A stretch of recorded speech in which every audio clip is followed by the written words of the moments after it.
Hi, this is Alden with Ebbe America, and today we're going to be talking about our Ebbe Subfloor Lowering Kit. The Subfloor Lowering Kit is designed to lower your subfloor between the joists to gain you about 3/4 of an inch in height when you're trying to do a low-profile shower or barrier-free installation. So what comes in the kit is we have 16 joist brackets and 6 wall brackets, and the wall brackets are meant to go on the wall. The joist brackets go on the joists, and if I can just come over here and show you, essentially the brackets will mount right there, and they'll hold a frame. These are the frames that we just built for the spaces, and these will just be supported by either the wall brackets or the joist brackets. But this is a great system if you want to lower your subfloor quick and easy, perfect with TJI's most modern web joist systems. All right, so in the shop here we've made a mock-up of a typical TJI system and floor joist, and what we're gonna do now is this is the wall where we're gonna have our linear drain. In order to get the slope out of the shower and have a barrier-free entry, we need to lower the drain down. So this system, what it does is allows you to rip these 2x4s down to get this first joist bay lower, which will give us the additional height in the slope of the shower pan to get out here and still have appropriate slope to the drain. But what I'm going to do is I made these frames so they fit in between the joist bays, and I went ahead and I marked where my stud layout's going to be. I need to add another stud in here to support that with a wall hanger. And then over here what I'm going to do is I'm going to lay out where I want my joist hangers to support this frame. And what that does is it leaves me a spot here for my drain to go down really close to the wall, and I don't have to be interfering with any of this system. All right, so what I'm doing is I'm putting my wall brackets here on the frame. So you can see how the wall brackets will go on there.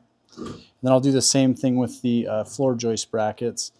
One thing you have to pay attention to is when you're doing the joist brackets, depending on how thick your joist is, you can't have 2 brackets too close to each other or they won't fit. So you have to stagger them. So that's something to pay attention to. But I'm going to go ahead and attach the joist brackets on this and then get that set into position.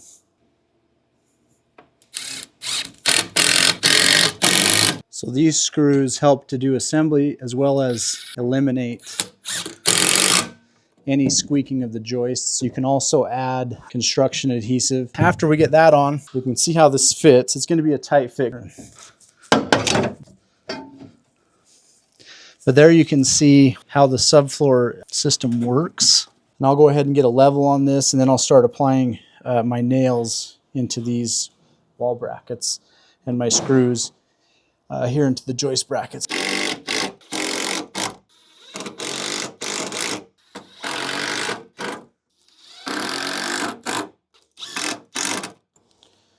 Okay, now I need to grab a level, put that across here, and start putting my wall brackets on. All right, so in the kit you're going to have screws, and they're meant to go with the floor joist brackets. But a lot of times I like to use these just to position the wall hangers or start putting nails on.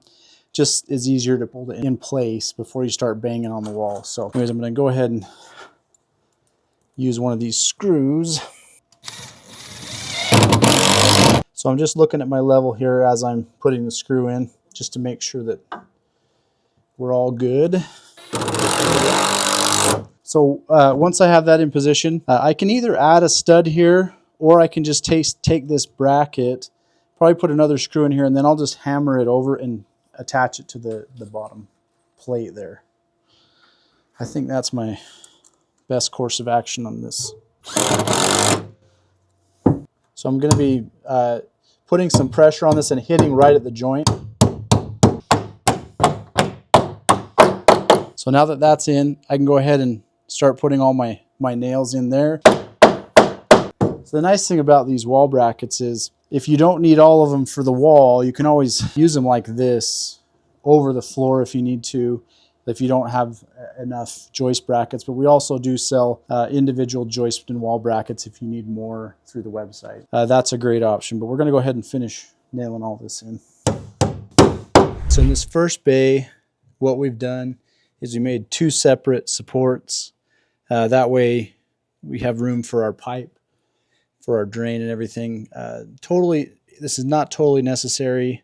If you did just one large box in this area, you just want to make sure that you have a support on either side of the pipe in case you have to cut through the 2x4. This is just one way to do it. There's multiple ways to do it, and that's the awesome thing about this. Okay, so we've got all of our support frames installed and all of the joist brackets screwed in. I had enough joist brackets. This is about a 4x4 shower. Really, you don't need to use this many brackets, but since I had them, I went ahead and used them. The max span between brackets is about 36 inches, and you can have overhang on either side. So really you can do a bigger space than this, but this is what we've got. So looks like I missed 3 screws there. We'll go ahead and get those in. But after this is all installed, you'll go ahead and cut your subfloor to fit between joists, and then make sure you use construction adhesive, good subfloor construction adhesive, whether it's a foam, polyurethane, or a standard construction adhesive. It's also a good idea. You can go ahead and caulk against the joist to really lock everything together. Okay, so we have our subfloor in and screwed down.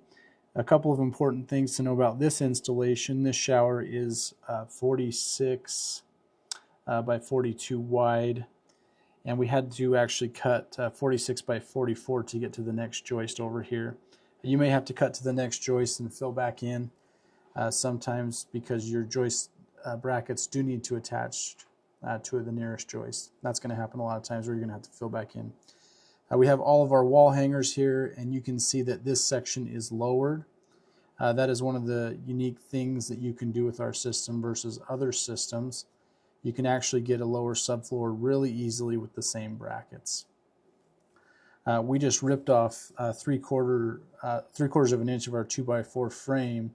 So what we're going to be able to do with that is set our line drain here, get our slope, get the right slope out to the floor here, so that we don't have a curb eventually. So also I've taken a couple of 7/16 pieces of OSB to keep this floor from moving back and forth. Once that's all in, the mortar is really going to lock it down.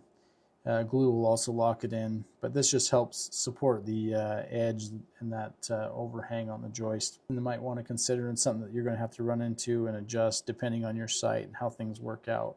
That's it for the installation of the Ebbe Subfloor Lowering Kit. If you'd like to purchase this product or any of our other products, please visit our website at ebbe-america.com or visit one of our retailers in your area.